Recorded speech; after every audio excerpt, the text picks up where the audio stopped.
sebanyak ucapkan tuan pengurusi acara, bahagia tuan pengurusi masjid, tuan imam, barisan imam, barisan jaga kuasa masjid, seterusnya tuan-tuan dan puan-puan dan rahmati Allah sekalian. Alhamdulillah, petang ni dapat kita bersama-sama dalam majlis ilmu yang mana Nabi sebut barang siapa yang mengikuti jalan-jalan ke majlis ilmu, maka Allah akan anugerahkan kepadanya jalan-jalan ke syurga. Amin. Mudah-mudahan. Di mana yang jauh tu nampak ke tak nampak tu? Buto tak nampak, okey sikitlah kan. Rabun lah kan, mana tahu. Kan? Jadi alhamdulillah, orang lelaki dia lain. Dia tak apa, dia lagi jauh, dia lagi torang kan? Macam itulah. Tuan-tuan dan muslimin, hari ini fitnah, jauhi fitnah, kelak merana. Hari ini bila kita ceritakan tentang fitnah, kan, nasib Islam di akhir zaman cuma nama tanpa amalan. Al-Quran dibaca, dipertandingkan, suruh tegahnya tidak dihiraukan. Ada ulama cari dunia, bermacam fatwa mudah dikata, asalkan dapat wang dan harta, hukum hakam direka-reka. Hampir kiamat Islam kan mundur, bagaikan kain yang sudah luntur. Al-Quran kan hilang tidak luntur, ilmu diangkat beransur-ansur. Salat sudah tidak difaham, ilmu syariat tidak di dalam. Terlalu jahilkan rukun Islam, hingga syahadah susah nak diucapkan. Sabda Rasulullah SAW, akan datang kepada manusia tahun-tahun yang penuh dengan penipuan dan tipu daya, yang mana kata-kata pendusta dibenarkan. Maknanya kata-kata pendusta itu dipercayai berbanding kata-kata yang benar, ya? Diberi amanah kepada pengkhianat dan dikhianati orang-orang yang amanah. Maka kemudian akan berkata-katalah golongan Ar-Ruwaibidah. Baginda SAW ditanya, siapakah dia golongan Ruwaibidah ini? Maka baginda SAW menjawab, orang yang bodoh lagi fasik berbicara, mengurus berkaitan perkara umum yang besar. Hadis riwayat Ibnu Majah. Maka hadis ini menggambarkan kepada kita bahawa pada akhir zaman ini akan berlaku perkara-perkara yang berikut. Yang pertama, pendusta akan dipercayai. Orang yang membohong ni, orang yang mendusta ni lebih dipercayai. Apatah lagi orang-orang ini dia menguasai bidang utama, perkara yang paling besar pada agenda hari ini, iaitu media sosial. Dia menguasai itu, dia buat dalam bentuk yang sangat cantik, sangat, jadi orang cakap, takkan tak betul ni, macam tu. Dia lebih dipercayai. Jadi kesannya orang yang baik, yang betul, cakap perlahan, tapi dia tak gunakan media sosial, susahlah, kan? Jadi pengaruh dan kepercayaannya dibina agar ramai mengikuti setiap apa yang dihuraikannya, apa yang ditulisnya, apa yang dibentangkannya, siap dengan gambar, masuk pula macam ni, dia tunjukkan surat, hal tak jelas sangat pun surat tu, kononnya itulah yang paling tepat sekali, fakta terkini. Ini confirm betul dah ni, kan? Macam itulah ceritanya. Kan? Kemudian pendusta yang mempunyai wang yang banyak akan menaburkan wangnya kepada orang ramai bagi mencari pengaruh. Apatah lagi pada hari ini ramai orang lebih cenderung untuk menyokong dan mempercayai mereka yang berduit daripada mereka yang tak ada apa-apa. Kan? Dia ni dah lah membohong, duit banyak pula, kan? Kita yang cakap luruh-luruh ni makin tak ada pula duit. Alah tu kan. Itulah ujian dia tu. Jadi dia pun mulalah ikut orang-orang yang membohong ni juga, supaya dia pun berduit sama. Jadi itu matlamat dia. Berapa ramai yang membela pendusta hanya kerana kehebatan pendusta ini memutarbelitkan fakta. Begitulah hakikat yang ada pada hari ini. Itu yang pertama, pendusta lebih dipercayai. Merana ke tak merana, kalau ikut tajuk ni confirm merana. Yang kedua, orang yang jujur didustakan. Pada dunia akhir zaman ini, orang yang jujur tidak akan dapat kekal lama dalam sesuatu kebaikan. Bila orang sebut dia tu baik, orang akan cari jalan untuk memburukkan dia, kan? Tak boleh tu. Ketua kampung tu tak boleh pakai, contohlah kan. Wahal ketua kampung tu pun Elok dah kawan tu menjaga tempat, tak boleh pakai dah. Tak elok ya ke? Mana kau tahu? Uish, ini aku dapat daripada sumber daripada sekolah lama dia. Contohlah. Dikorek cerita tu, kan? Keluar. Kan? Kejujuran orang ni amat dibenci kerana kejujuran itu akan menyekat pihak lain untuk mengaut keuntungan. Macam tu. Kerana itulah antara cara akan dilakukan adalah dengan menyebarkan fitnah secara meluas hingga akhirnya orang yang lebih percaya kepada penyebar fitnah daripada pihak yang jujur dalam menjalankan tugas dan tanggungjawabnya. Bos-bos tu baru kerja. Oh, bos ni ikut peraturan. Bos ni kata ni tak boleh, yang ini boleh. Yang ini jangan, ini kena ikut prosedur. Saya tak nak luluskan, nanti besok akhirat Allah tanya saya. Oh, dia cakap macam tu. Tak sampai 2 minggu kena tukar kawan tu balik kampung. Baru nak naik terhenti. Apa pasal? Oh, ada kes, dia kata. Orang mau pula cakap ada kes. Ada kes. Ui, tak sangka nampak baik. Dia lebih kurang tu. Tersebar cerita tak elok pada orang yang baik. Kan? Pada hari ini tidak susah nak menularkan fitnah. Dalam masa 1 saat sahaja segalanya boleh tersebar dengan cepat. Tulis elok-elok, dengar cerita. Oh, dia kata orang ini pap nama si Fulan bin si Fulan, kerjayanya begini, kedudukannya tertinggi dalam tempat ini, katanya telah menerima wang suapan sebanyak ini. Jumlah tu pula dia tak tulis 15 juta, dia tulis 15.236 juta. Wah, ada dia punya figure tu. Biar ada bunyi real. Kan? Beliau telah ni. Bab kita pun share sekejapan saja jadi jutawan dosa. Sebab orang yang dapat pula share dekat grup. Kita pula handphone kita tak adalah banyak sangat, ada dalam 238 grup. Macam tu kan. Grup lorong belakang ada, grup sekolah rendah ada, grup sekolah menengah ada, grup tadika pun ada. Asyik betul. Lagi kawan-kawan tadika ada tu baik grup. La ilaha illallah. Tu belum cerita grup rumah merah masa sekolah tu, ada satu grup lagi. Tu belum grup apa? Grup Tupperware lagi. Kan? Grup handphone lain pula. Contoh. Zap dia share. Tersend pula dengan grup masjid. Macam tu lah. Dia macam orang yang ni, dia mengelupur badan dia tu. Gatal badan tu kalau tak cerita dengan orang. Macam tu lah. Dia kena share. Lepas tu dia berlumba pula. Jadi orang yang pertama yang menyebar panjangkan. Okay. Tu yang kedua. Yang ketiga, amanat atau amanah diberikan kepada pengkhianat. Kan? Pada hari memang banyak pengkhianat agama, bangsa dan negara. Berapa ramai yang menggunakan agama untuk memenuhi kepentingan diri sendiri. Berapa ramai yang diberikan amanah dan telah mengkhianati bangsa dan negara. Mereka bukan memikul amanah itu untuk membela bangsa dan mendaulatkan negara, tapi sebaliknya membiarkan bangsa mereka sendiri terus merengkok dalam kehinaan dan penderitaan dan membiarkan negara menuju kehancuran. Amanah itu diberikan untuk kepentingan diri sendiri. Ya, itu amanah.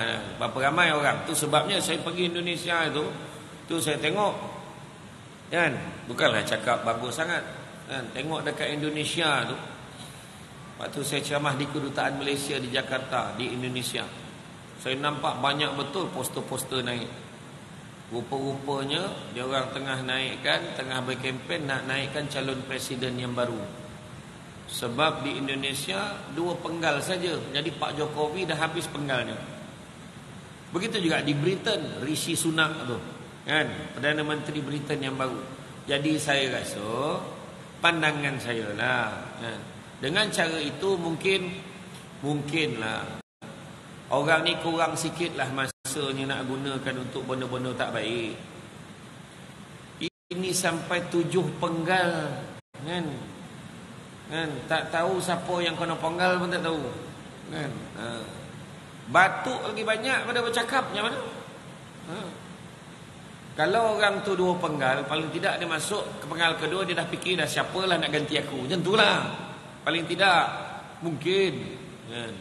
Saya tahu kata-kata saya ni mungkin tak sampai ke parlimen, tapi paling tidak saya menyuarakan pandangan. Kan? Ya, orang nak saya lagi ni. Kau bercakap memang, kau tak tahu belakang kau orang menyampang kau dah. Ni kan bercerita lagi tu kan, kesian. Jadi mentaliti tu, jadi kemungkinan bila dia terlampau lama, kemungkinan peluang dan ruang dia untuk membina sesuatu perkara yang negatif sangat luas, sangat besar kan. Jadi tu sebab tak payah lama-lama kan. Pilihan raya baru ni Allah tunjuk betul dengan kita kan. Allah tunjuk dengan kita. Pangkahnya tak naknya. Orang ni pangkahnya tak naknya. Dua-dua dapat tuan-tuan. Nampak macam mana? Pagi pilih barang, ingat bukan dia pilih, tak sangka pula dapat free gift. Yang faham-faham lah, tak faham sudah kan. Jadi macam itulah tuan-tuan. Jadi dalam hal ni kita kena hati-hati. Kadang-kadang bila kita berkuasa pun kadang-kadang tak payahlah, jangan cerita wakil rakyat baru jadi pegawai ya. Jadi pegawai kat pejabat, mesin photostat tu pakai untuk diri sendiri. Habis dia photostat yang naik mesyuarat persatuan penduduk kampung dia. Contohlah. Kerja pegawai kat pejabat. Contohlah saya nak tanya puan-puan lah. Anak perempuan kan kerja kat pegawai biasa je, bukannya pegawai nombor 1 dalam pejabat. Dalam nombor 18 ni, nombor 18 ni adalah nombor yang bawah lah. Photostat IC anak pakai mesin photostat pejabat. Saya nak tanya, langgar amanah ke tak? Selai ya, langgar amanah ke tak? Tak dapat jawab dah.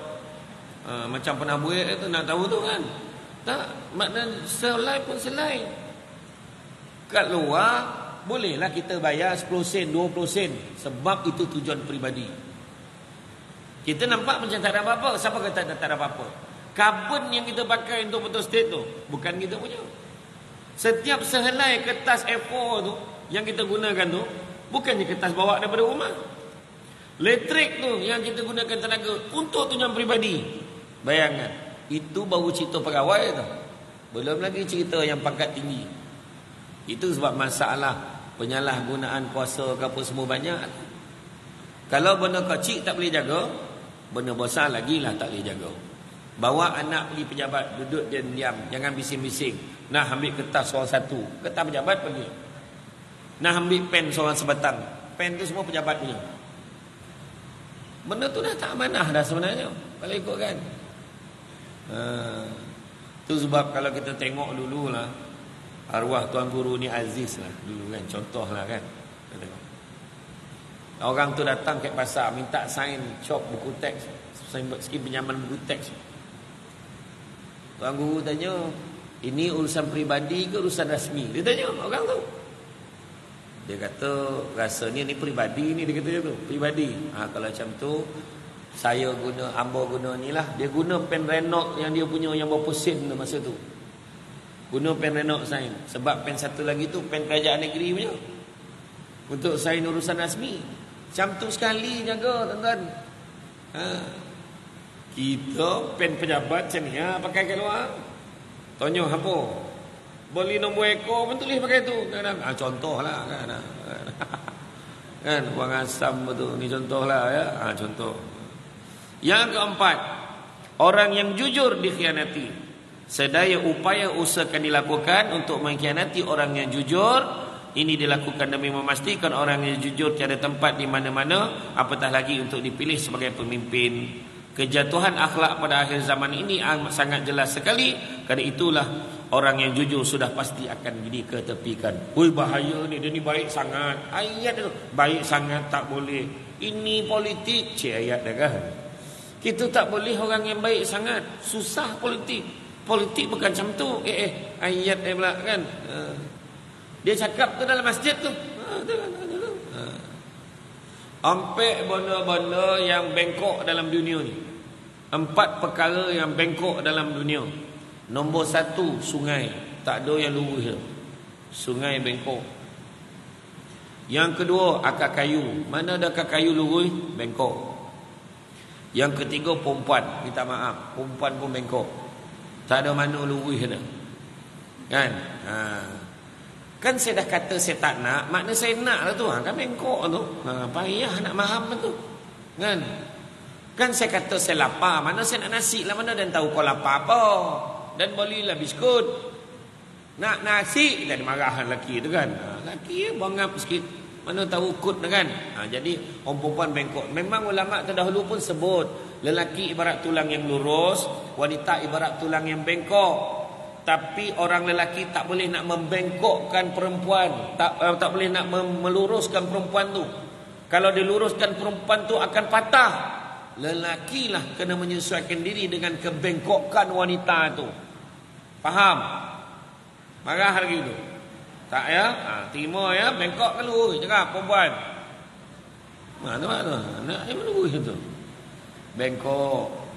Jadi pertama sungai, kedua kayu, yang ketiga wanita, yang keempat yang bengkok politik. Macam tu lah, saya tak payah ulas lah. Macam tu lah saya sebut ya.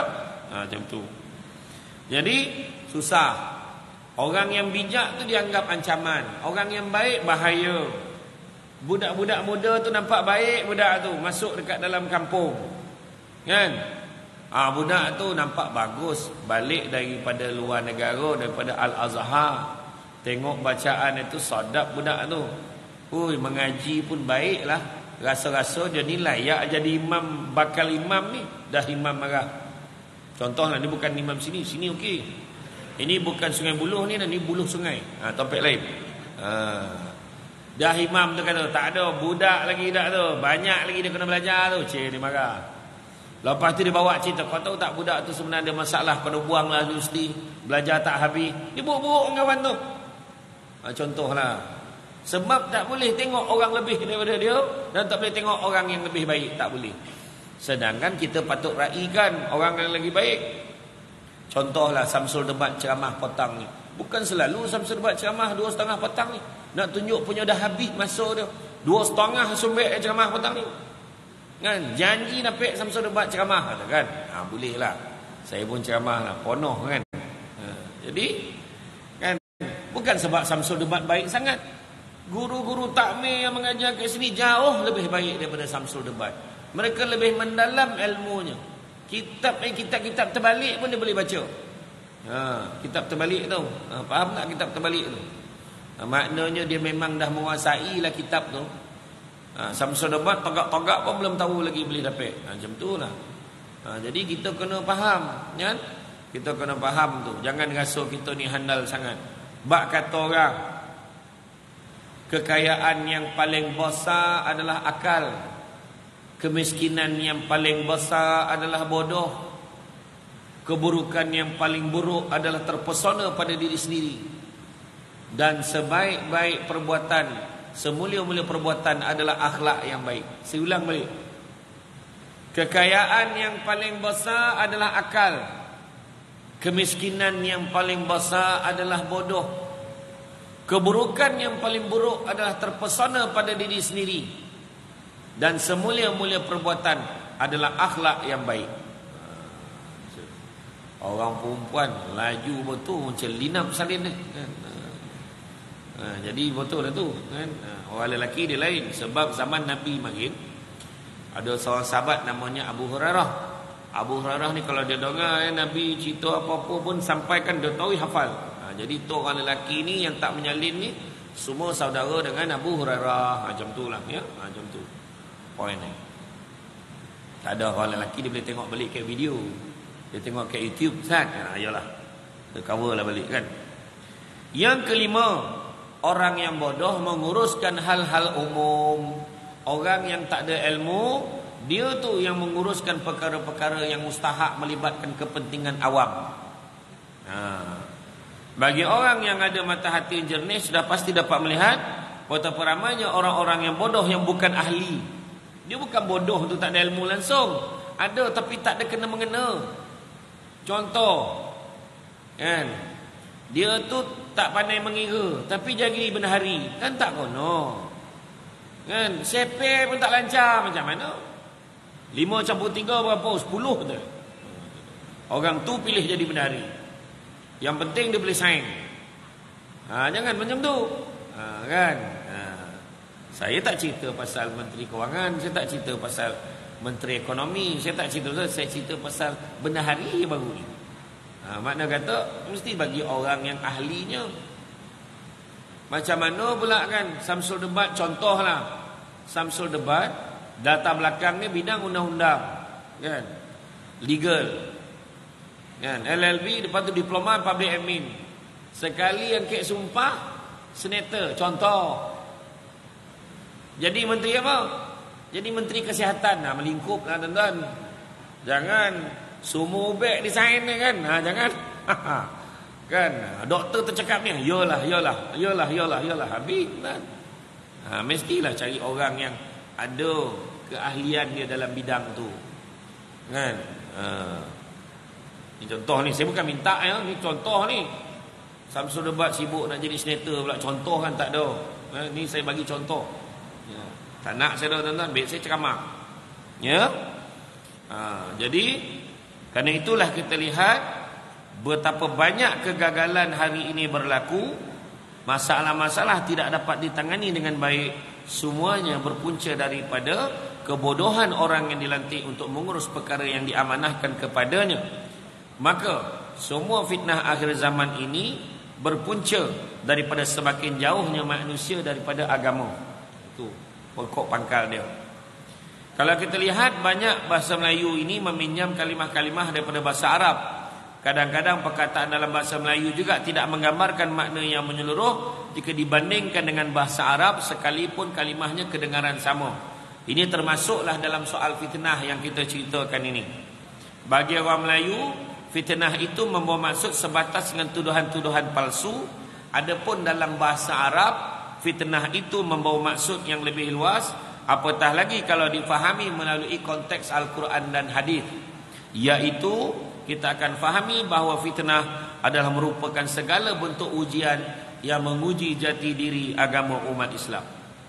Jadi kalau tengok makna fitnah ini dari segi bahasanya, asasnya bermaksud dugaan dan ujian. Kalimah fitnah juga terpakai apabila terjebak dalam situasi yang tidak disukai oleh Allah, yakni kufur, azab, pembunuhan, tersekat dari terus melangsungkan hidup di jalan yang benar dan tersesat dari petunjuk. Kalau kita lihat, Imam Ibn Jarir Al-Tabari menyatakan bahawa fitnah itu adalah kekeliruan yang berlaku hingga kebenaran dan kebatilan itu menjadi kabur untuk dikenal pasti. Begitu juga bermaksud terjebak dalam maksiat dan hipokrasi. Rumah lain macam macam baca buku teks pula. Tapi macam itulah, nak bagi faham makna jangan fitnah. Kita ingat sekadar menyebarkan cerita tak elok aja. Itu yang saya gambarkan tadi 1 sampai ke 5 tadi. Kalau kita lihat puncanya zaman jadi zaman fitnah ini, pertama, majoriti manusia kehilangan pedoman. Al-Quran dan Sunnah tidak dijadikan sumber rujukan hidup dalam erti kata yang sebenar. Al-Quran itu hanya masuk dalam pertandingan. Al-Quran itu dibaca pada bulan Ramadan buat grup tadarus. Tidak lebih daripada itu. Kalau tanya kau dah khatam belum? Dah. Bila kau khatam? Najah 2 dulu. Iya. Aku lagi lah. Tadika dah khatam. Berlumba dah khatam paling awal sekali. Kau dah tadika dah khatam? Hati aku torang dia kata. Orang pun tanya, lepas tadika kau khatam tu, berapa kali lagi kau khatam lepas tu? Itulah sekali dia tu. Nampak tak? Ramai orang macam tu. Kau pula bila last kau khatam? Dia tanya perempuan tu. Masa sebelum cara batal wuduk, sebelum menikah tu, dia baca kan pengantin perempuan tu majlis khatam Quran. Dia pun baca. Itulah last. Mana Quran tu sekarang? Atas lemari dalam bilik pengantin tu. Sampailah ketua. Tak berusik-usik. Contoh. Ada macam tu. Ya? Kekeliruan juga berlaku dengan cukup rancak menyebabkan pegangan manusia menjadi songsang, kebenaran dianggap batil dan perkara batil dianggap benar. Ada pasangan rumah tangga ni, dalam rumah tangga ni, emak ayah tu cakap, sebelum ayah menutup mata ayah ni, sebelum ayah mati, tolonglah kau bercerai dengan laki kau. Ada hari ni dia tak fikir kesan tu. Dia menggalakkan anak perempuan dia bercerai dengan suami dia. Walaupun suami itu mungkin silap tu tak adalah silap besar pun. Demi nak memenuhi hawa nafsu dia tu, marah-marah dekat menantu tu. Kau tolonglah cerai dengan laki kau tu. Bayang ada orang macam tu. Janganlah macam itu. Kan? Meruntuhkan masjid pula. Kan? Jangan macam tu. Hari ni polik-polik tuan-tuan. Polik. Ya? Yang batil tu rasa betul. Ada seorang perempuan pegawai akhlak hospital melaporkan dia melahirkan anak luar nikahnya yang ketujuh. 6 dah ada kat rumah, lahirlah yang ketujuh. Dia cakap macam mana boleh jadi yang ketujuh ni? Yang ni betul-betul dia janji nak tanggungjawab, dia kata. Dia kata bayangkan tak ada apa-apa, muka macam tu tak bersalah tu. Ni dah ada 6 anak tak sah taraf kat rumah ni, tak berbapak ni. Bayangkan. Dulu tuan-tuan dan puan sekalian, zaman jahiliah makin, dia bunuh anak perempuan. Sekarang tak kira perempuan lelaki tu, lahir bunuh kan. Contoh. Kan? Tentulah cerita tuan-tuan. Ya. Jalan untuk melangsungkan ajana-ajana yang baik akan semakin disempitkan, disalahertikan, malah disekat. Nak buat benda baik marah kan? Kita nak buat majlis ceramah ni, tayah ceramah dah. Nampak ayat tu. Kita nak buat majlis khatam Quran ni. Jadi sebelum buat majlis khatam Quran tu kita buatlah ceramah sikit. Panggil tayah ceramah. Bagi je duit dekat orang yang khatam tu. Kita mencadangkan yang khatam Quran tu, kita tak nak lagi dah bagi kain batik dengan kain pelikat. Kita nak bagi apa? Kita cadang bagi hadiah yang ada makna lah, ada kenangan lah. Ya ke? Apa nak bagi tu? Jam Rolex dia tu. Masa tu kan, contoh ada cadangan tu. Nak mampu apa dia tu. Tapi benda baik kan. Kalau mampu pula salah lah kan. Kalau mampu, ada orang nak sponsor. Ya ke? Tak payah ada, daripada ada sponsor tu baik dia bagi kat masjid. Nak tengok orang tu ada macam tu, dia salah ertikan. Ya, orang tu buat majlis kenduri kesyukuran anak dapat masuk universiti. Belagak lah tu. Ada ayat tu. Hati tu tak ada yang elok, tak apa ditolan dengan parut dia tu lah. Hari-hari makan penyongek je lah. Aduh, ya benda tak penting orang. Tu penyongek, penyengat. Kau tak faham lah. Ayah waktu masa buluh ni kan. Untuk makluman semua, mak saya orang Sungai Buloh. Tapi kampung Sungai Buloh je Lembu. Bukan sini dah. Kan? Kampung Sungai Buloh. Tapi mak saya lahir dekat Selangor. Dekat kampung Sungai Balak, Kajang. Jadi mak saya, belah mak saya Jawa, belah ayah saya Minang. Tu yang muka saya macam Pan Asia tu. Kan? Muka kacukan. Jawa campur Minang, jadi janang, bantai lah kan. Janji ada. Jadi jalan untuk melangsungkan yang baik disalahartikan. Kebaikan dan kejujuran susah mendapat tempat jika dibandingkan dengan penipuan dan pengkhianatan. Macamnya tadi saya ada jumpa duit kat belakang tu. Ada satu beg, saya kira-kira tadi tak kurang 5,000 lebih tadi. Ya ke? Mana jumpa belakang? Ada halaman belakang lah. Jangan-jangan dah diambil separuh duit tu. Jangan 10,000. Kawan tu punya baik nak pulang kan. Dia dah kira sikit dah. 5,000 lebih tu dia kata, ni macam mana nak pulangkan balik ni? Ada je. Nampak tak? Bukan senang kan? Bukan senang. Kita lah contoh lah. Masuk bilik hotel. Hotel murah ya.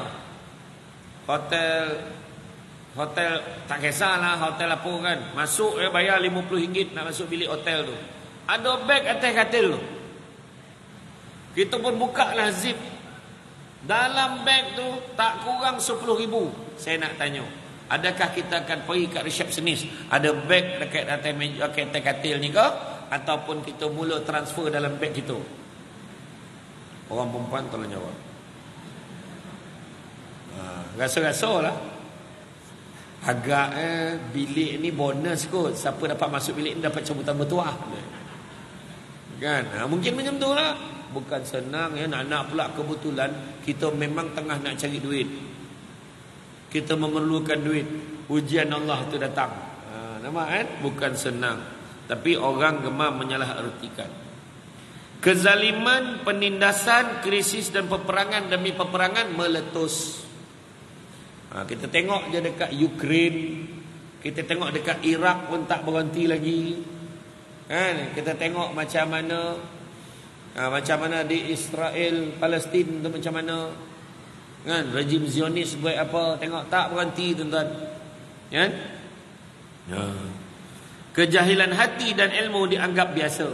Biasalah tu, kan? Orang yang tak ada ilmu perang itu dah biasa, lantik lagi. Macam tu. Menyebabkan kejahilan cara fikir, mengambil alih kaedah penilaian manusia. Kemudian pertimbangan untung rugi dunia lebih diutamakan dan diangkat sebagai penentu berbanding penilaian akhirat. Untung rugi dunia tu kira dulu. Akhirat kemudian ambil lagi. Contohlah, contoh. Kita jadi kontraktor, kita jadi engineer, jurutera, bina sebuah bangunan. Bina sebuah bangunan, harga bangunan tu kalau ikutkan, contoh ni dia bagi gambaran kasar lah. Harga bangunan tu lebih kurang dalam 30 juta lah. 30 juta bangunan 20 tingkat, contoh. Dengan kecanggihan ni semua, 10 tiang asas pada bangunan tu. Ini memang salah sekira ni, sebab bukan orang engineering ni. Contohlah, tapi ada 10 tiang asas kena pasang supaya bangunan ni boleh bertahan lama. Tapi sebab nak untung punya pasal, daripada 10 tiang asas bangunan 20 tingkat ni, saya buang 2 batang. Tapi bila buang 2 batang tiang asas tu, saya adjust sikit, bangunan tu tetap akan tegak. Tapi ketahanan bangunan tu yang sepatutnya boleh tahan kira-kira 250 tahun, mungkin akan tinggal 220 tahun dia tinggal. Ya, mungkin tinggal 200 tahun je. Sepatutnya boleh 250 tahun, mungkin tinggal 180 tahun aja. Mungkin macam tu. Jadi disebabkan itu, dia tarik 2 tiang asas tu, dia dah untung 5 juta sendiri simpan. Contoh, nak bagi faham, bangunan siap cantik, tapi ada orang cakap dengan dia, weh, kau bayangkan bangunan ni patutnya boleh tahan sampai 250 tahun. Kalau kau buang tiang asas 2 ni, dia tinggal 180 tahun. Tahu apa dia cakap? Tak apa, masa tu kita pun dah tak ada kat sini. Kita dah mati, dia kata. Jadi orang bukan tahu pun, janji potong reben, janji selesai. Ini contoh bagi orang faham keadaan itu. Sebab dia nak kerja untung rugi dunia. Dia tak tahu bila bangunan tu runtuh, jadi masalah tak amanah, dalam kubur tak settle. Orang duduk tengok reka bentuk tu diikut oleh semua. Barulah saham baik itu berkembang. Contoh aja anak kita kan, hari-hari lepas maghrib mengaji Quran, pagi-pagi subuh solat jemaah. Kita pun dah masuk dalam kubur. Anak kita lepas maghribnya, dia cakap dengan bini dia, jom kita ngaji. Kenapa lah? Arwah ni tak pernah tinggal mengaji lepas maghrib. Dia pun buat, mengalir pahala untuk arwah. Pagi sembahyang subuh berjemaah. Kenapa bang? Arwah abah, arwah mak dulu tak pernah tinggal solat subuh berjemaah. Mengalir pahala. Sebaliknya, yang petang Jumaat lepas asar kita pergi pusat karaoke tu nak. Kenapa? Arwah ni dulu tak pernah tinggal karaoke lepas tu. Mampus dah kubur tu. Kita nampak macam tak ada apa-apa. Tapi tu yang anak kita ingat. Parah kan. Buat jahat pun disabit ke mak ayah. Jadi ajar benda-benda baik. Abah cakap, kalau kau pergi kerja, anak ni tengok je. Cek, bah, abah tipu attendant pergi kerja ni tak apa ke mah? Sikit-sikit tak apa tu. Anak ikut. Ayah aku dulu cakap sikit-sikit tak apa. Jangan banyak. Nampak? Kita tak sadar tu. Termasuklah sokok. Kan? Kau janganlah sokok. Rosak jantung kau nanti. Siapa nak tanggungjawab? Ayah ni lain. Ayah dah tua. Anak pun ikut. Ayah aku dulu sambil-sambil cakap tu dia kat aku. Dia sokok. Maknanya aku faham tu. Maknanya pandai-pandailah tanggungjawab sendiri. Bapa agak terbabit. Mana nak? Kan? Nak tanya orang perempuan. Hukum misal okok apa? Kuat sikit. Apa dia? Haram. Dia cakap. Kan saya cakap dah. Ya? Macam tu. Belum punah lagi. Hisap rokok mendatangkan protein dalam badan. Dekat Pulau Pinang tu kat mana saya pergi dulu? Simpang 3 ke Simpang 4 ke yang masuk tu? Simpang 3 Simpang 4 dah. Masuk dekat dalam tu. Jalan nak pergi ni. Alah, apa nama tu? Bukit Jambul apa nama tu? Boleh pulau. Dekat dinding tu ada keputusan Majlis Fatwa Kebangsaan. Hukum hisap rokok. Dengan ini dia tulislah bilangan berapa keputusan tarikh berapa bulan nak hisap rokok itu adalah haram hukumnya. Ada seorang pakcik ni hisap rokok sambil baca tu. Haram hukum. Macam tu lah. Bayangkan tu. Parah tuan-tuan. Kat Malaysia ni banyak macam tu. Dilarang berniaga di sini. Bawah tu dia berniaga. Dia cakap apa? Tu orang Malaysia. Malaysia boleh kita kan. Jadi mungkin banyak lagi lah. Macam ni lah. Macam orang tu dekat sini baik dah. Kat Sungai Buloh baik. Bila dia sampai kat sempadan Thailand, dia dengan kawan ni simpan kopiah ni lipek masuk dalam poket. Dia pergi mana? Dia pergi rumah penyembelihan ayam. Faham? Rumah penyembelihan ayam. Faham tak faham? Orang perempuan ni mula bubuak ni. Apa pun ni? Kat mana tekan? Dia pergi ke pusat penyembelihan ayam tu. Dikojokan ayam tu cukup-cukup. Sebab Kek Sanun, dia kata orang Malaysia tak nampak. Dia tak fikir Allah Ta'ala nampak. Dia masuk, dia kojokan ayam tu. Selesai dia mengojokan ayam tu, saya tak nak hurai apa ya. Faham-faham sendiri, tak faham tanyakan kawan. Dia kojokan ayam tu, bila keluar dia berkumpulkan kawan dia. Hui, lapar pula perut ni. Kek mana nak cari restoran halal lah? Nampak tu? Dia mengojokan ayam tadi, dia tak tanya halal haram tu. Tapi bab makan dia tanya restoran halal. Jadi tang tu adalah iman ni sikit. Kan? Takut termakan babi tu kan. Kan pelik tu. Untung rugi dunia yang lebih diutamakan. Mungkin banyak lagi. Itu sebab jadi sebutkan, ya ayyuhallazina amanu alaikum anfusakum la yadurrukum man dhalli idza ahtadaitum ilallahi marji'ukum jami'an fayunabbi'ukum bima kuntum ta'malun. Wahai orang-orang yang beriman, jagalah dirimu. Tiadalah orang yang sesat itu mampu memudaratkan kamu apabila kamu telah beroleh hidayah. Hanya kepada Allah kamu semua akan kembali, maka dia akan memberitakan kepada kamu apa yang telah kamu lakukan. Surah Al-Ma'idah ayat 105. Maka dapat ditafsirkan bahawa melalui ayat ini Allah menyuruh orang beriman agar sentiasa memperbaiki diri dengan terus melangsungkan kebaikan semampu mungkin. Buat kebaikan-kebaikan. Dengar kuliah, datang. Pagi, petang, malam, datang. Jangan kira penceramah tu popular ke tidak, datang. Penceramah tu nampak pakai kopiah murah, pakai baju kusam kala kelabu pun datang. Dia tak kira tu. Ya? Jangan pilih-pilih. Datang ramai-ramai. Macam ni kan. Ramai ni. Saya ingat 5,000 tak kurang ni. Ramai betul.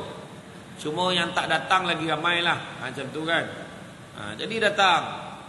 Kadang-kadang ada yang imam-imam apa, ustaz-ustaz yang baca kitab-kitab lama tu, ada pun disebut kisahnya, maka terjadilah ia. Maka jatuhlah hukumnya itu akan jahat akan dia, maka jatuhlah selepas itu dalam keadaan teratur. Apa bondo itu? Dia yang boleh baca kitab tu. Ana tu kan. Masalahnya saya kalau pergi kuliah macam tu Ustaz lolap. Tak apa.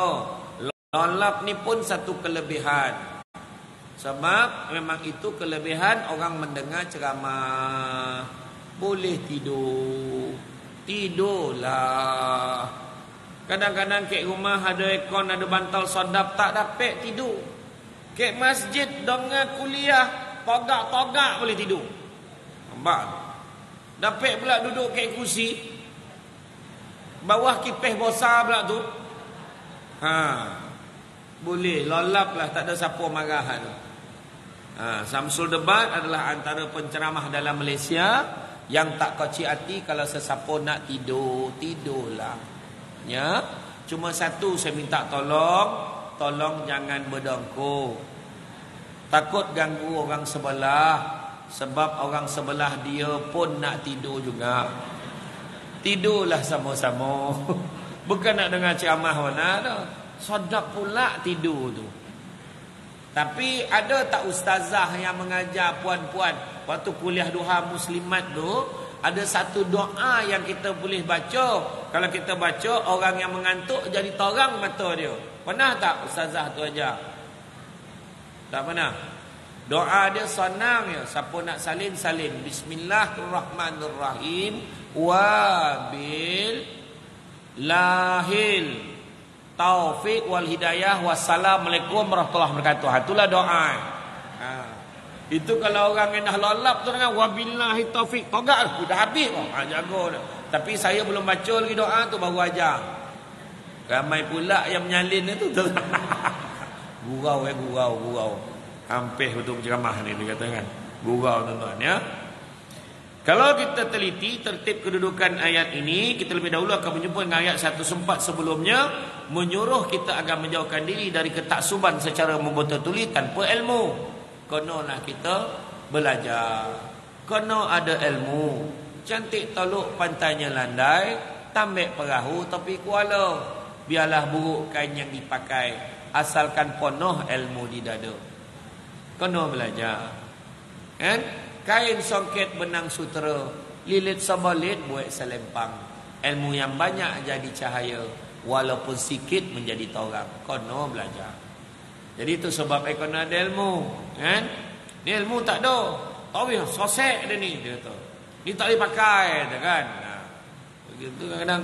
Lagi satu lagi ada orang tu dia tahu tapi dia tak beramal. Ada juga. Ingat tak kisah yang tuan guru tu?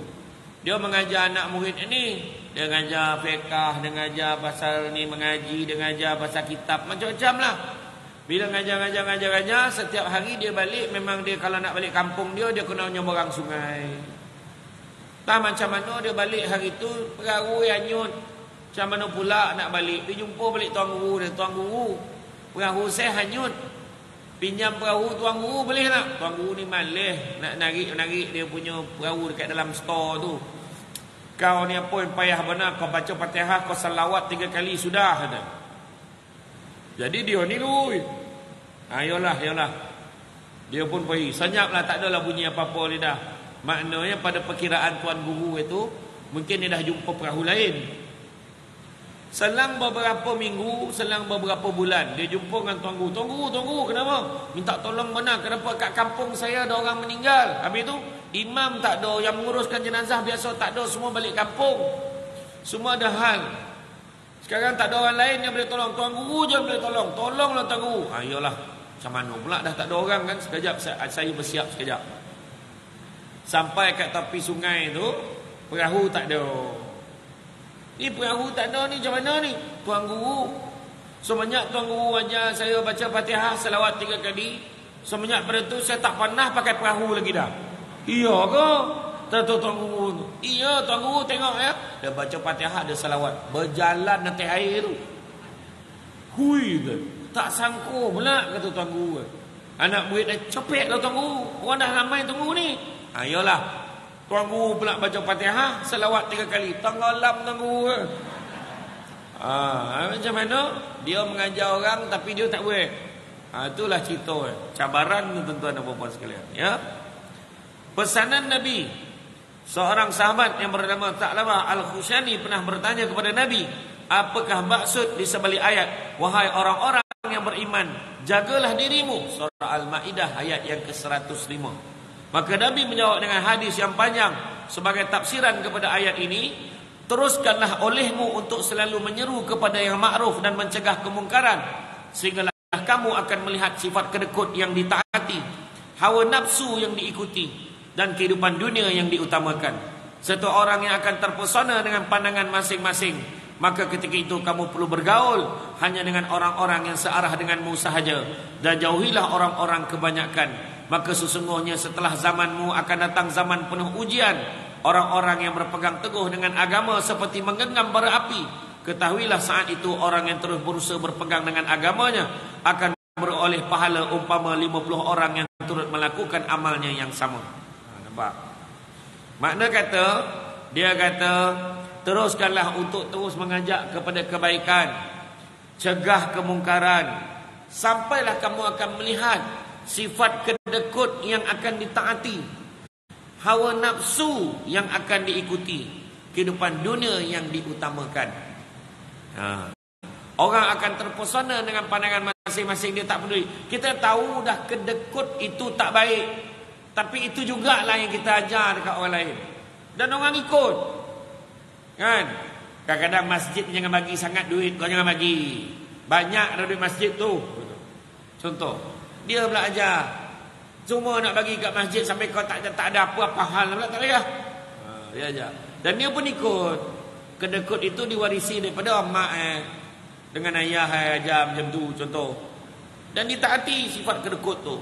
Macam tu juga, kan?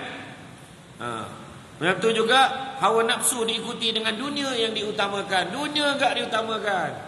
Ini semua dunia aja. Dia pun buat rumah besar-besar 10 bilik. Ini dunia aja. Buat juga. Anak sama juga macam tu. Rumah makin besar, orang makin tak ada, bukannya orang makin ramai. Rumah makin besar, orang makin tak ada. Ilmu makin tinggi, adab makin kurang. Manusia makin ramai, kemanusiaan makin kurang. Melancong satu dunia, jiran sebelah rumah pun tak kena. Perubatan makin canggih, penyakit semakin banyak. Rakan di media sosial bertambah ramai, teman sejati makin tak ada. Apa lagi? Jap, ada lagi tu, jap. Sandap dah lupa pula dah. Kan? Belajar semakin mudah. Belajar makin mudah, guru semakin tidak dihargai. Nampak tak? Ya Allah, dia tengok ke YouTube. Kan? Dia tengok ke YouTube. Ya Allah, bilakah dapat agaknya aku bertemu dengan murabbi ini?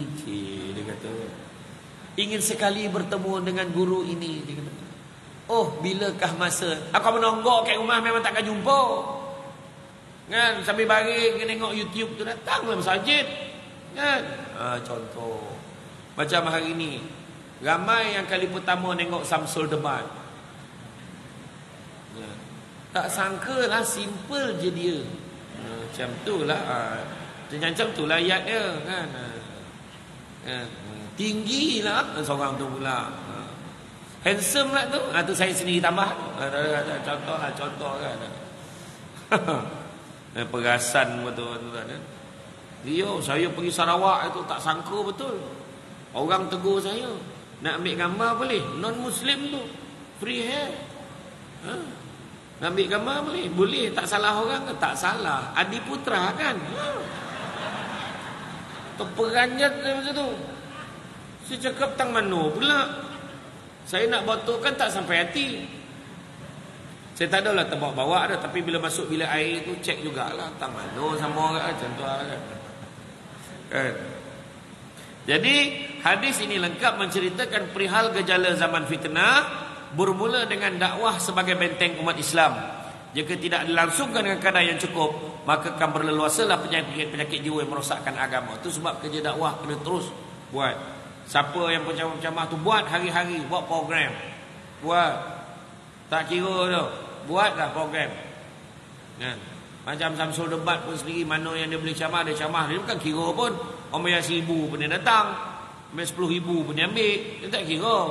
Okey je. Kan? RM50 pun dia datang. Tapi itulah sekali. Tak datang dah lepas tu kan. Adalah gurau. Ya. Kan? Jauh-jauh pagi juga Sungai Buloh. Hari tu saya ceramah mana? Malam tu kat Kuala Ketil, Kedah, Baling. Habis tu esok pagi tu Kuantan. Ya Allah, sampai-sampai kat Kuantan subuh dah, azan subuh. Ponek betul. Ni datang kat tempat sungai tak boleh mandi ni. Sungai Buloh. Dia 3 sungai yang tak boleh mandi kat Malaysia ni. Pertama Sungai Buloh tak boleh mandi, Niang. Yang kedua Sungai Besi, Melantun. 3 Sungai Lombing, nak mampu tunggu apa. Jadi tu 3 sungai yang tak boleh mandi. Tu arwah abah saya tanya. Arwah abah saya tanya saya tu. 3 sungai yang tak boleh mandi. Apa dia? Sungai Buloh, Sungai Lombing, Sungai Besi dia tu. Sungai Besi nak boleh apa? Melantun balik Besi. Bukan air dalam tu.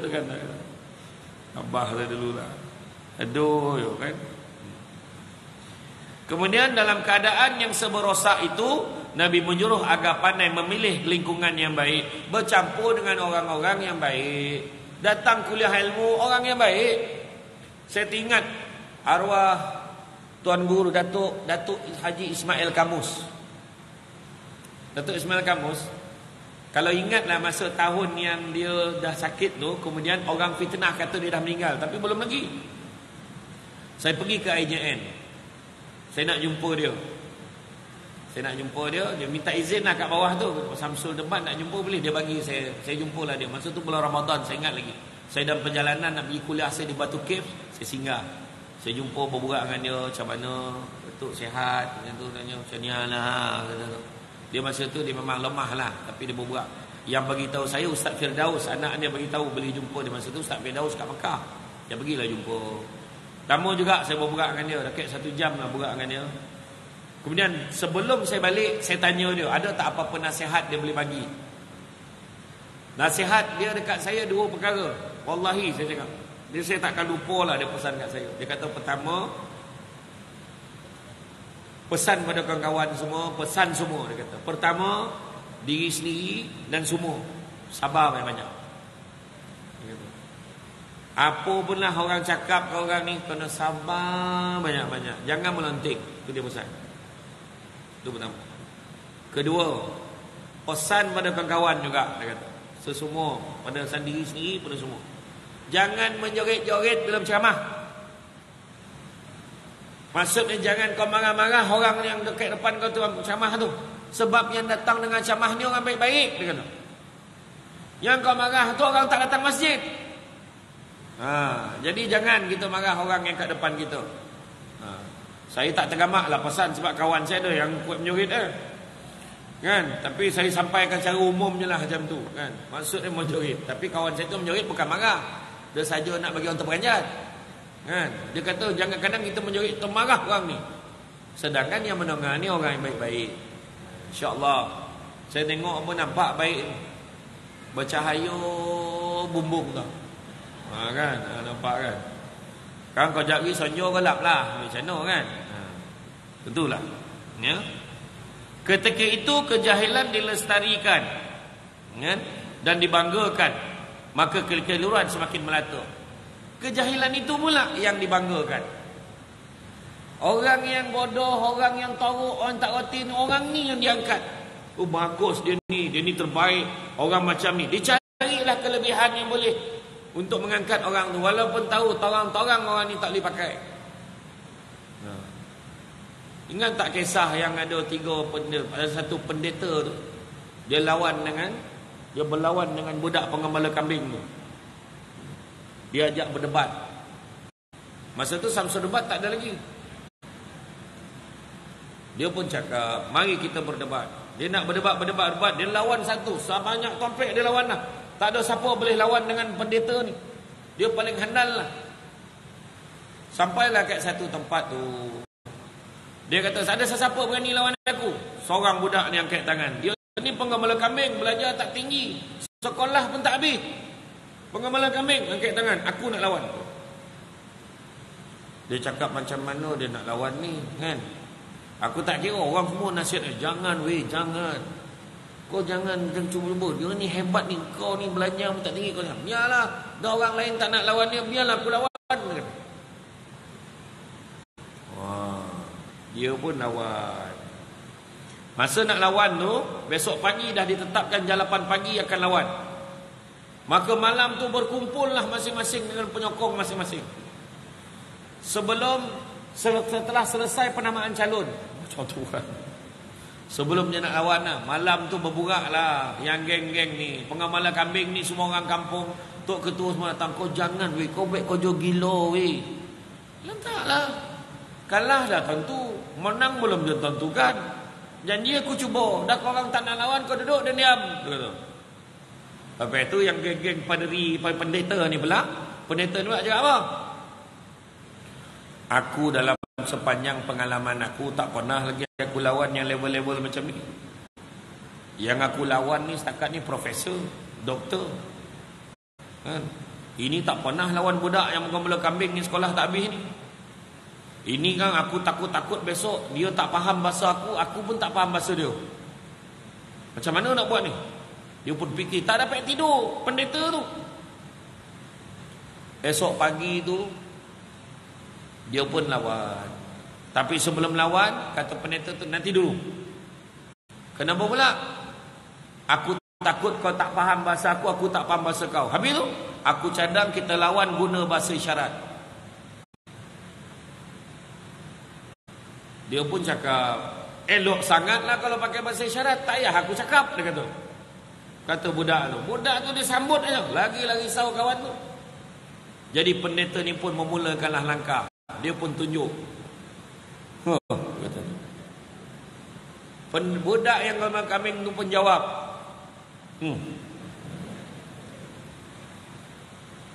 Lepas tu dia bagi balik. 3. Dia pun jawab. 6. Pendeta tu balas balik. Dia buat macam ni. Bulat besar dia buat. Kawan tu tunjuk. Penumbuk tu terperanjat pendeta tu. Pendeta tu keluarkan tongkat dia. Dia capai tongkat tu. Dia patahnya. Lari pendeta tu. Pada ketika itu budak penggembala kambing ni diisytiharkan sebagai pemenang. Hui, masa tu lari jauh pendeta tu, punya takut. Penyokong-penyokong pendeta tadi pun ikut. Dia kata, ni cerita je tau. Cerita je, bukan betul-betul. Ni disampai-sampaikan. Dia pun tanya, macam mana kau boleh lari? Kau nampak budak penggembala kambing tu nampak biasa-biasa, tapi ilmu dia tinggi. Ya ke? Aku tunjukkan macam ni. Aku kata Jesus. Dia jawab, makna dia jawab Allah dan Rasul. Pandai dia. Ya ke? Aku tunjukkan macam ni. God, Jesus and Mary. Dia jawab apa?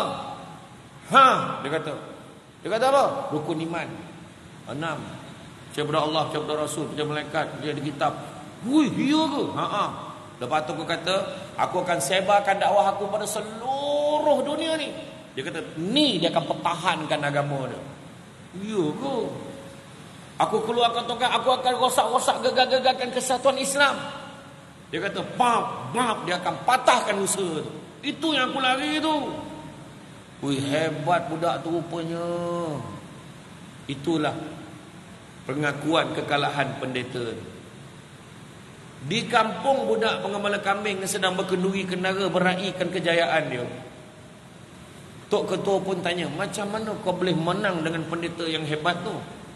Itulah aku ingat susah sangat, rupanya senang aja. Macam mana? Cuba kau huraikan balik. Bila dia tunjuk macam ni, aku faham dia nak seko kambing aku. Aku kata jangankan seko, 2 ekor aku boleh bagi. Kemudian dia balas, nak 3 ekor, aku gandakan 6 ekor aku bagi. Tapi bila dia buat macam ni, dia nak 1 kandang, apa hal pula? Tu kata, Nia nampak, sekandang pula kau nak ambil, aku dah bagi 6, cukup lah. Lepas tu dia keluar pula tongkat tu, kata tadi nak bahasa syarat, kau nak pukul-pukul ni, faham tu, aku patahkan tongkat tu. Lari dia. Tu menang dia.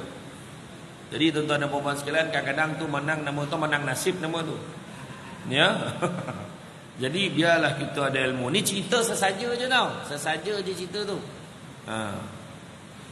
Kemudian lantas Nabi menggambarkan bahawa untuk istiqamah dengan agama itu sangat sukar, ibarat menggenggam bara api. Kuncinya adalah sabar. Ya, sabar. Akhir sekali baginda juga mengkhabarkan janji yang baik. Apa janji yang baik Nabi bagi? Nabi bagi tahu, siapa yang tetap dengan agama ketika zaman tersebut, zaman kita sekarang ni, tetap dengan agama, maka amalannya akan digandakan seumpama 50 orang.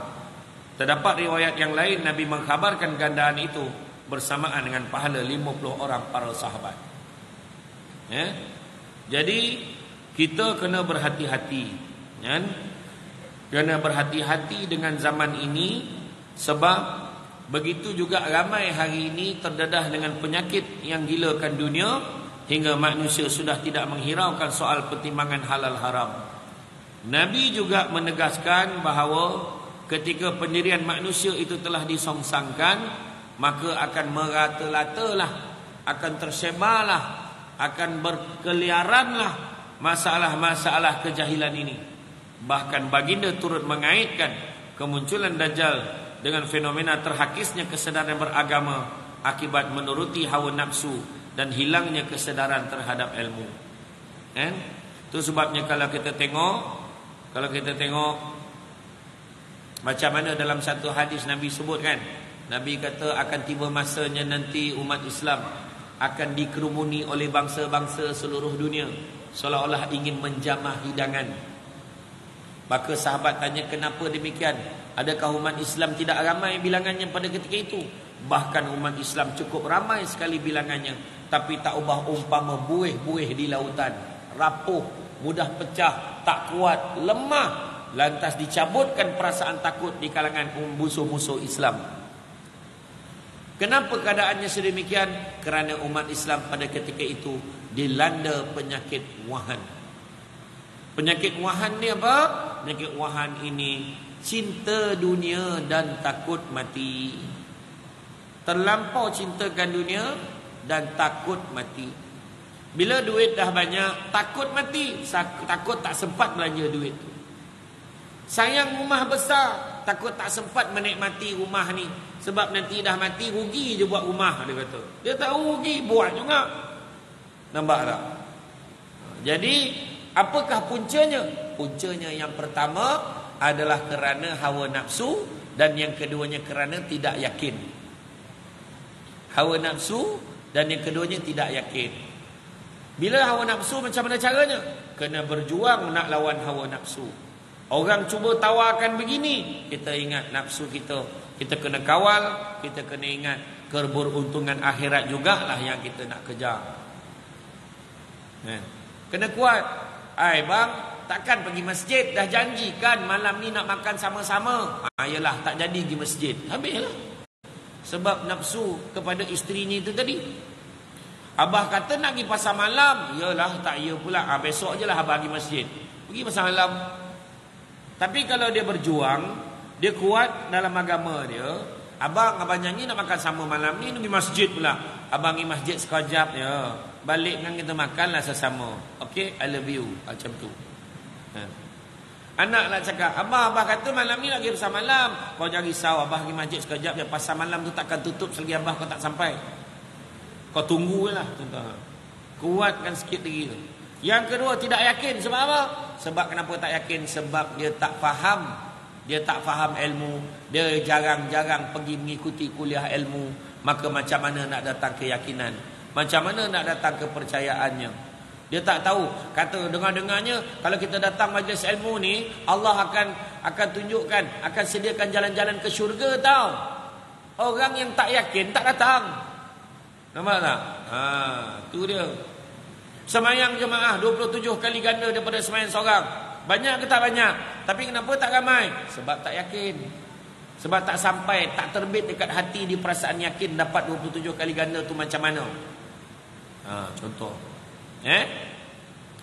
Jika kita benar-benar faham makna zaman fitnah ini, maka kita pasti akan merasa berat terhadap tanggungan agama. Maka adalah silap jika kita katakan sekarang sebagai zaman fitnah, tapi tetap menjadikan keuntungan dunia sebagai ukuran dan tetap mendahulukan kemenangan di dunia berbanding prinsip kebenaran yang akan menentukan nasib di akhirat. Kalau kita tengok dalam surah Asy-Syura ayat yang ke-20, Allah bagi tahu. Surah Asy-Syura ayat yang ke-20, Allah bagi tahu barang siapa yang mengejar keberuntungan akhirat, nescaya kami akan tambahkan keberuntungannya itu. Namun barang siapa yang mengejar keberuntungan dunia, nescaya kami akan berikan sebahagian saja daripada keuntungan dunia itu, dan takkan ada satu bahagian pun untuknya di akhirat kelak. Maknanya kejar akhirat Allah tambahkan, maknanya dunia pun dapat.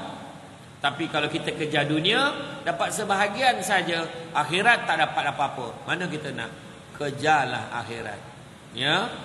Datang kadang-kadang, datangnya potang-potang.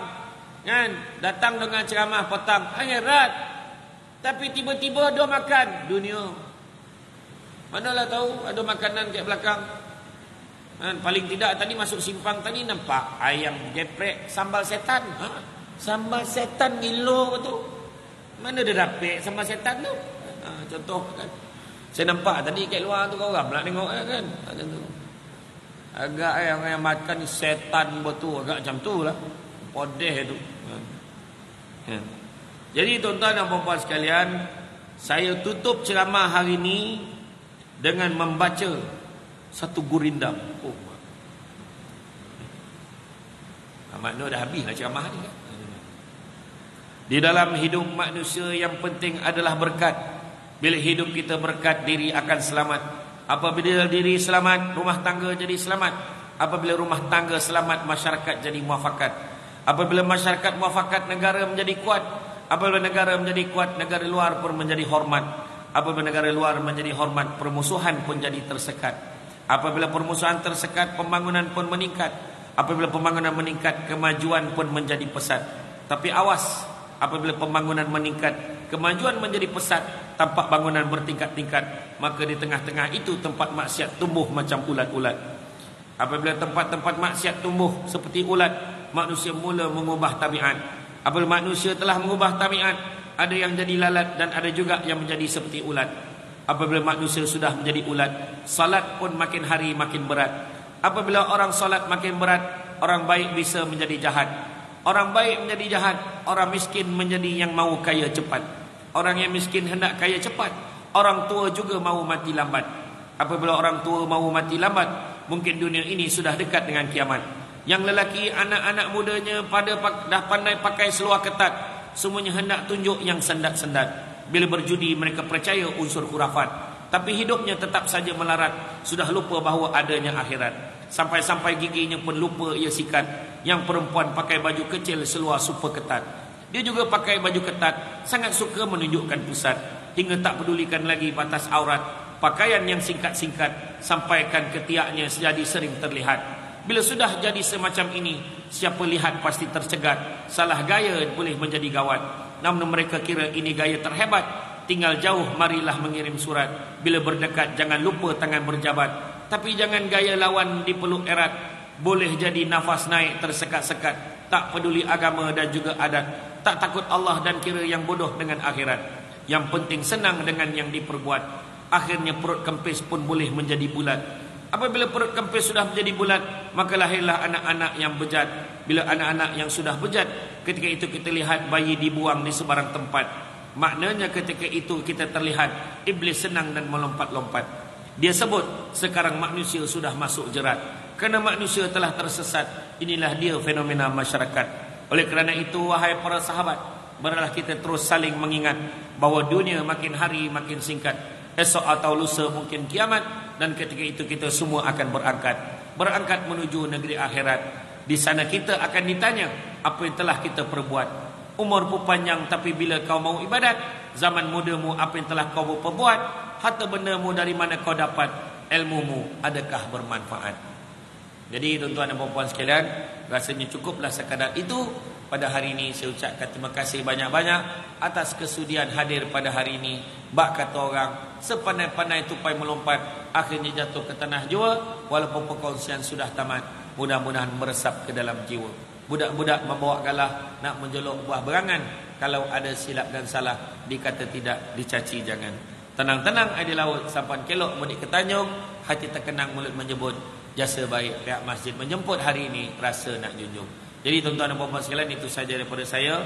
Cuma sedikit makluman, kalau tuan-tuan dan puan-puan ada masa nanti, di luar sana ada satu meja ajaib. Atas meja tu ada barang, bukan untuk diambil tapi untuk dibeli. Jangan main capai je bawa balik ya. Yang pertamanya sambal crispy mengidap, air tangan emak Samsul Debat. Yang itu memang sedap. Siapa nak bawa pergi umrah, bawa pergi luar negara, memang sesuai sangat. Memang mengeletek-ngeletek nyawa dak sedap. Harga dia dulu RM15, tapi hari ini alhamdulillah masih RM15. Yang kedua ada minyak wangi SD perfume. Minyak wangi Samsul Debat perfume ni ada bau Aisyah, bau Danish. Sangat sedap, tahan lama, boleh bawa solat. Dia ada satu tagline, tak mandi pun wangi. Itu dia. Yang lelaki bau Danish, perempuan bau Aisyah, tapi dua-dua boleh pakai, tak ada masalah. Ramai je perempuan suka bau Danish, ramai juga lelaki suka bau Aisyah. Macam saya suka bau Aisyah. Kemudian satu lagi susu kambing Al-Am. Susu kambing campur kurma, campur madu yang diizinkan. Faham ya? Okay. Maknanya madu lebah, bukan madu yang togak ke rumah buat kita mengelabah ya. Iaitu susu kambing ni pertama tak ada bau sebab dia tak pakai kambing Sungai Buloh ya? Dia tak pakai kambing Malaysia, dia pakai kambing daripada Holland, Belanda. Baik untuk orang yang GERD, gastrik, pedih hulu hati. Baik untuk orang sakit lutut, sakit tumit, pijak sakit, tangan kebas-kebas. Begitu juga ada baik untuk orang yang enzima, gatal-gatal kulit, alergik. Ingat je minum, jangan buat mandi, minum. Dan baik untuk orang yang mengandung, baik untuk ibunya, baik untuk baby yang jaundice, demam kuning, dapat dielakkan. Dan baik untuk perempuan yang hormon marah rayau, untuk kejap awal, kejap lambat, kejap taman apa boleh minum. Tapi mana dah tak ada tu tak salah cari ya. Itu harga kita offer hari ni. Beli satu 45, beli dua 90. Macam sama ya. Beli satu 45, beli dua 80. Tak buat duit tak apa, boleh transfer, tak ada masalah. Itu saja daripada saya. Yang baik datang dari Allah SWT. Berkurang itu macam kelemahan saya sebagai manusia biasa. Pokok sekayu daun selasih. Thank you, terima kasih. Assalamualaikum warahmatullahi wabarakatuh.